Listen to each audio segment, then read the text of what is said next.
Hello everyone, welcome to the YouTube channel of Education World. Welcome to your class of accountancy. Last lecture में हम लोगों ने study किया था कि व्हाट इज गुडविल. अगर आप लोगों ने वो सेशन नहीं देखा है तो प्लीज आप पहले उसको समझ के आइए कि गुडविल क्या होता है. उसके बाद में हम लोग जो है वो मेथड्स ऑफ कैलकुलेटिंग गुडविल आज डिस्कस करने वाले हैं. सो हमारे पास कितने मेथड्स रहते हैं? हमारे पास एवरेज प्रॉफिट मेथड एक मेथड रहता है, सुपर प्रॉफिट मेथड एक मेथड रहता है, कैपिटलाइजेशन मेथड एक मेथड रहता है. एवरेज प्रॉफिट मेथड भी दो तरह से है, सिंपल एवरेज और weighted average. Super profit methods का कोई टाइप नहीं है. कैपिटलाइजेशन में capitalisation of average and capitalisation of super profits, दो मेथड्स हमारे पास रहते हैं. एक एक करके हमने ये 1 2 3 4 5 सारे मेथड्स को डिस्कस करना है. 1 2 3 4 एंड 5. आप अपना नोटबुक साथ में लेके चलिए ताकि आप लोग जो है वो न्यूमेरिकल्स सॉल्व कर सकें. सबसे पहले मेथड की बात आती है एवरेज प्रॉफिट मेथड. मैं आपको बताती हूँ एवरेज प्रॉफिट मेथड में क्या रहता है. सबसे सिंपल और सबसे इजी मेथड जो है वो एवरेज प्रॉफिट मेथड ही है. सबसे सिंपल और सबसे इजी मेथड. इसमें हम लोग क्या करते हैं, पिछले सालों के पास्ट ईयर्स के प्रॉफिट्स देखते हैं. ठीक है, हमने ये देखना है कि पिछले सालों में कितने प्रॉफिट्स रहे हैं, फिर उनका लेना है एवरेज और उसको मल्टीप्लाई करना है नंबर ऑफ ईयर्स परचेज के साथ. Now what are number of years purchase? ध्यान से सुनना. नंबर ऑफ ईयर परचेज का मतलब ये रहता है कि पिछले कितने सालों तक, ठीक है, नंबर ऑफ ईयर्स मींस कितने सालों तक जो हमारी गुडविल है उसका असर हमें अपने फ्यूचर परफॉर्मेंस पे दिखने वाला है.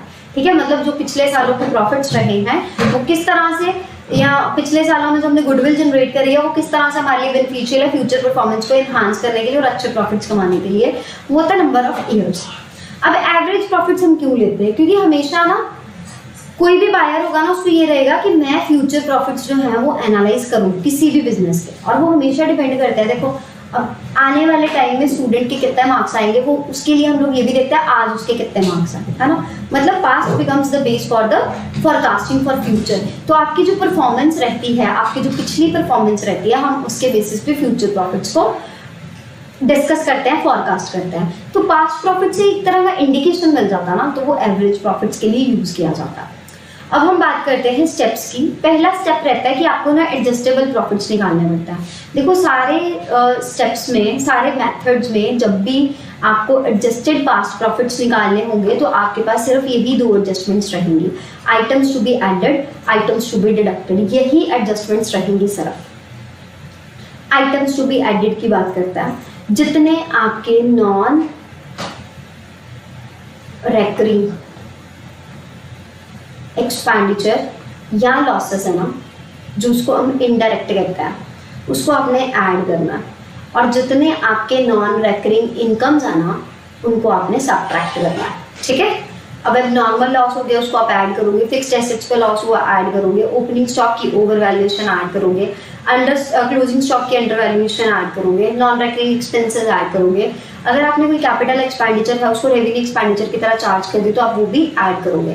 तो अब नॉर्मल लॉस के ऑपोजिट आपके पास अब नॉर्मल गेन रहता है. ठीक है, फिर उसके बाद में loss on sale of fixed asset की जगह profit on sale of fixed asset रहता है. Over valuation of opening stock minus होता है, सॉरी ऐड होता है, तो under valuation of opening stock subtract होता है. Under valuation of closing stock add होता है तो over valuation of closing stock minus रहता है. तो ये सारे एडजस्टमेंट्स जो है वो तुम्हें आने चाहिए. नोट कर लो आप अपने नोटबुक के ऊपर, क्योंकि इनको मेमोराइज करना बहुत ज़्यादा ज़रूरी है. जब तक आपके पास एडजस्टेड प्रॉफिट्स नहीं निकलेंगे तब तक आपका आंसर नहीं आ सकता. फिर आगे हम स्टेप्स पे चलते हैं. अब हमारे पास हर सालों के एडजस्टेड प्रॉफिट्स आ जाते हैं, फिर हम उनको करते हैं ऐड अप, टोटल करता है. टोटल करने के बाद कितने सालों के प्रॉफिट हमने लिए उतने ही नंबर ऑफ ईयर से डिवाइड कर देना. अब हमारे पास आ जाएंगे एवरेज प्रॉफिट्स. तो गुडविल निकालने के लिए हम लोग करते हैं average profits multiply by number of years purchase. ये तो स्टेप्स हैं. आपको एक न्यूमेरिकल की प्रॉब्लम सॉल्व करवाते हो फिर आपको ज़्यादा क्लियर रहेगा. कहते हैं goodwill is to be valued at 3 year purchase of 4 years of average profits. 3 year purchase, number of years purchase कितने गिवन है 3, और 4 ईयर्स एवरेज प्रॉफिट, 4 सालों के आपको एवरेज प्रॉफिट्स गिवन है. And the profit earn by the firm for the 4 years are as follows. First year, second year, third year, fourth year. First year का given है 15,000, second year का given है 11,000, third year का given है 18,000, fourth year का given है 16,000. तो total करते हैं 8 और 6 14 15 20. 0 यहाँ पे 2 बोरो आ गया, 2 3 4 5 6, तो 60,000 टोटल हमारे पास टोटल प्रॉफिट्स आ गया। क्या आ गया? Total profits. अब क्योंकि यहाँ पे कोई भी एडजस्टमेंट वगैरह नहीं गिवन थी तो हमने सीधे टोटल प्रॉफिट्स निकाले।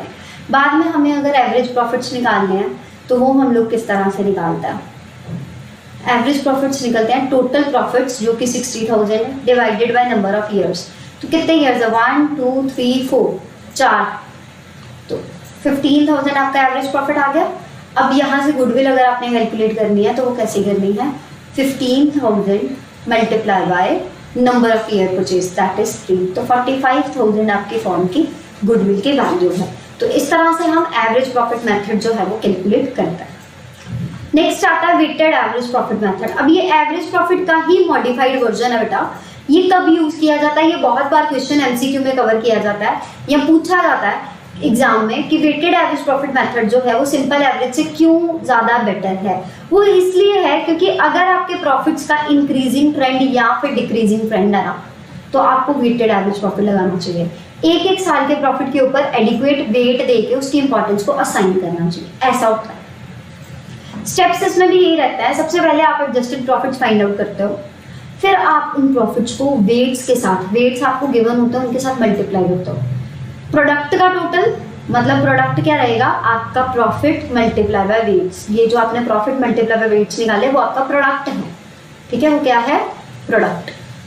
फिर वेट्स का टोटल, फिर हमने करना है इन दोनों की डिवीजन, जो भी आएगा उससे गुडविल कैलकुलेट होगी। एग्जाम्पल से आपको ये करके बताती हूँ, ज़्यादा क्लियर हो जाएगा। अब उसने ना हमें 2011 ईयर दिया है, उसका प्रॉफिट गिवन है हमारे पास 40,000। 2012 ईयर गिवन है, उसका प्रॉफिट है हमारे पास 48,000। 2013 ईयर गिवन है, उसका प्रॉफिट है हमारे पास 60,000। 2014 ईयर गिवन है, उसका प्रॉफिट है हमारे पास 50,000। और 2015 गिवन है, उसका प्रॉफिट है हमारे पास 36,000। तो ये तो है हमारे पास प्रॉफिट्स। यहाँ पे हम लोग लेंगे वेट्स। वेट्स कितना है? 1 2 3 4 5, 1 2 3 4 5।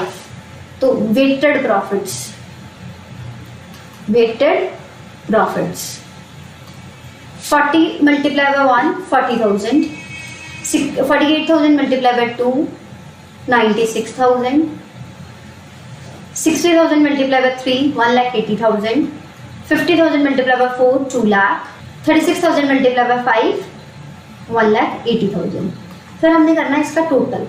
तो ये देखो ये बन गया 2 लाख, 3,80,000, 4 लाख, 5,80,000, 6,80,000 एंड 7,60,000। लगता है ना? उसके बाद में 2 8 16, 2 4 8 1 9, 96,000 है ये टोटल। इतना नहीं बनना, इसको क्लियर करता है, ये इतना नहीं बनना टोटल। Total will be 360, 560, 6,96,000, 6,96,000।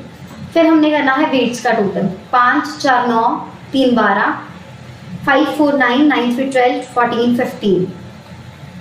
तो आंसर कैसे आएगा? 6,96,000 divided by 15।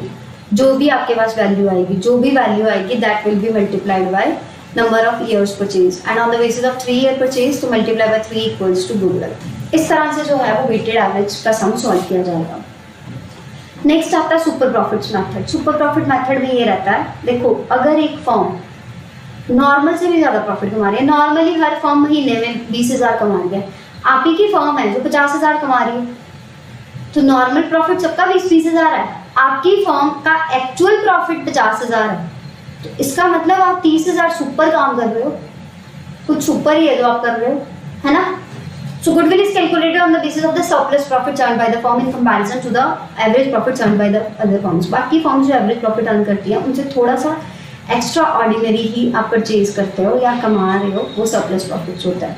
So these are known as super profit. तो सुपर प्रॉफिट का डेफिनेशन या मीनिंग अगर ट्रू फॉल्स या MCQs या फिलअप्स में कभी आ जाए तो वो रहता है super profit is excess of average profit over normal profit. Super profit is the excess of average profits over normal profits. Steps क्या रहते हैं? पहले एवरेज प्रॉफिट्स कैलकुलेट करो, वो हमें पहले पता है। नॉर्मल प्रॉफिट कैलकुलेट करो, इसके लिए बेटा एक कंसेप्ट रहता है कैपिटल एम्प्लॉयड। कैपिटल एम्प्लॉयड बेटा कैसे कैलकुलेट होती है? कैपिटल एम्प्लॉयड होती है जितना भी पैसा हमने बिजनेस में इन्वेस्ट किया, आपके टोटल एसेट्स उसमें से आप सबट्रैक्ट करोगे आउटसाइडर्स लायबिलिटी। आउटसाइडर्स लायबिलिटी का मतलब ये है कि शेयर कैपिटल नहीं आनी, ठीक है, शेयर कैपिटल नहीं आनी। तो सुपर प्रॉफिट्स रहेंगे AP minus NP, average profit minus normal profit, goodwill रहेगी super profit multiply by number of years purchase. तो फिर सम सॉल्व करते हैं। A firm earned net profits during the last 3 years 18, 20 and 22। यहाँ से तो हमारा आ जाएगा average 20, 40, 50, 60,000 divided by 3 equals to 20,000। ये आ गया आपका average profit, right. Capital investment यानी capital employed, a normal rate of return is 10%। तो नॉर्मल प्रॉफिट निकालते हैं, कैसे निकलेगा? हमारा जो कैपिटल एम्प्लॉयड है वो है 60,000 और 10% है नॉर्मल रेट ऑफ रिटर्न, तो ये आ गया 6,000। सुपर प्रॉफिट कैलकुलेट करता है एपी माइनस एनपी यानी average profit minus normal profit. 20,000 minus 6,000 equals to 14,000 हमारे पास रहेगा सुपर प्रॉफिट। अब यहाँ पे ये गिवन है net profit of the last 3 years given है, goodwill is to be valued as follows. तो number of year purchase अगर नहीं गिवन तो एक ही हुआ ना, तो वो आपकी आ गई गुडविल। That's it. इस तरह से गुडविल कैलकुलेट हो जाएगी। उसके बाद में हमारे पास आता है capitalisation of average profit method. उसमें क्या चीज रहती है? Capital employed. बेटा कैपिटलाइजेशन में एक चीज याद रखना, जब भी आपको रेट गिवन होगा आप 100 ओवर रेट लगाओगे ऑलवेज। कैपिटलाइजेशन मेथड की पहचान ही यही है कि 100 ओवर रेट लगता है। क्या लगता है? 100 ओवर रेट, ठीक है। फिर हम लोग एवरेज प्रॉफिट का भी ऐसे करते हैं, सुपर प्रॉफिट का भी ऐसे करते हैं। जब हम एवरेज प्रॉफिट का 100 ओवर रेट करते हैं तो वो कैपिटलाइजेशन ऑफ एपी मेथड है। अगर हम सुपर प्रॉफिट्स का करते हैं तो वो कैपिटलाइजेशन ऑफ एसपी मेथड है। सो हम एवरेज प्रॉफिट्स कैलकुलेट करते हैं, फिर कैपिटलाइज्ड वैल्यूज की देखते हैं, कैपिटल एम्प्लॉयड देखते हैं, फिर गुडविल कैलकुलेट करते हैं। सम सॉल्व करके हम लोग इसको स्टडी करेंगे। A firm earn 60,000 as profit, ये आपका एवरेज प्रॉफिट है। तो अब निकालते हैं capitalised value of AP, capitalised value of average profit. 60,000 आपका प्रॉफिट है, मैंने आपको पहले ही बताया 100 ओवर रेट लगेगा, ऑलवेज क्या लगेगा? 100 ओवर रेट। ये आपके पास आ गया 6 लाख। दूसरी चीज हमें चाहिए कैपिटल एम्प्लॉयड, जो होती है एसेट्स माइनस लायबिलिटीज। तो उसने बोला एसेट्स है 7,20,000 के, लायबिलिटीज है 2,40,000 की। 7 lakh minus 2 lakh 5 lakh, 5,20,000 minus 40 6 lakh 4,80,000। So what will be the goodwill? Goodwill will be capitalised value of AP minus capital employed. So 1,20,000 is the right answer.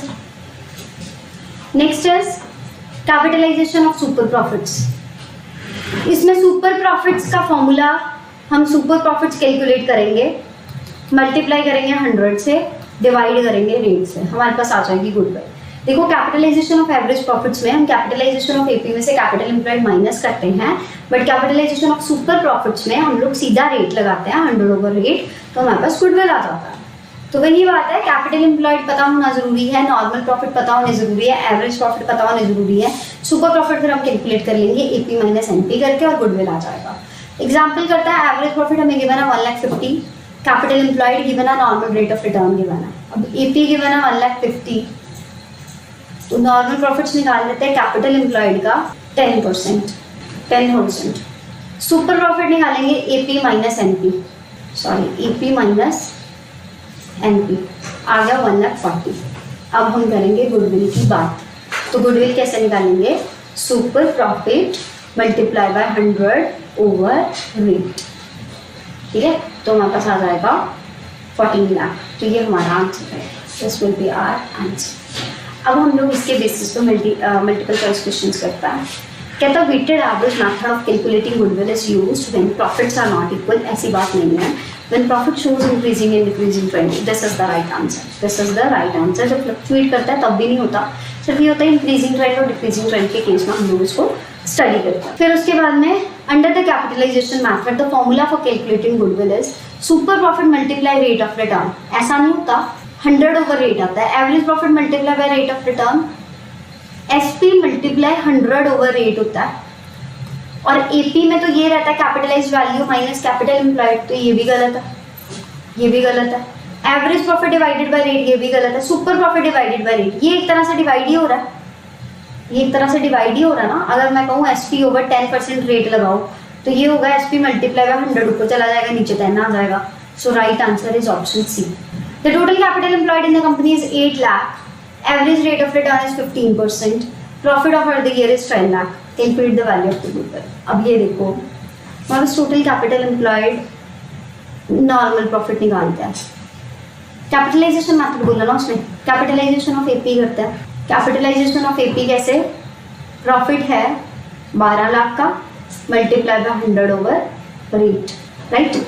तो 15 मल्टीप्लाई बाय 8 इज 120. 1 2 3 4 5 6, ये आ गया 80 लाख के करीब. तो इसमें से अब हम माइनस कर देंगे capital employed which is 8 lakh. तो आ गया 72 लाख. तो राइट आंसर इज 72 लाख. फिर उसके बाद में, वैसे मेरे सॉल्व करवाने से पहले बेटा आप खुद सॉल्व करो, फिर आप देखो कि सही है या नहीं. Normal profit depends upon average capital employed की जरूरत है, नॉर्मल रेट ऑफ रिटर्न की भी जरूरत है. So right answer is option C. Average capital employed is 14 lakh. Net profit is 2 lakh 50, 1 lakh 4 lakh 50. Normal rate of return है बेटा ये 10%. गुडविल है 3 ईयर परचेज पे. सुपर प्रॉफिट, ठीक है. गुडविल निकाल लिया ना, पहले एपी निकालता है. कैसे निकलेगा एपी बेटा, कैसे निकलेगा एपी? 2 लाख 50, लॉस होगा माइनस, बचा 1 लाख 50, ऐड होगा 4 लाख 50 क्योंकि वो प्रॉफिट है. तो आ गया 6 लाख. कितना आ गया? 6 lakh divided by 3, 2 lakh. Normal profit अगर हम निकाल लें तो 14 लाख का 10% वो आ गया 1 लाख 40. तो सुपर प्रॉफिट कैसे निकलेगा? 2 lakh minus 1 lakh 40 equals to 60.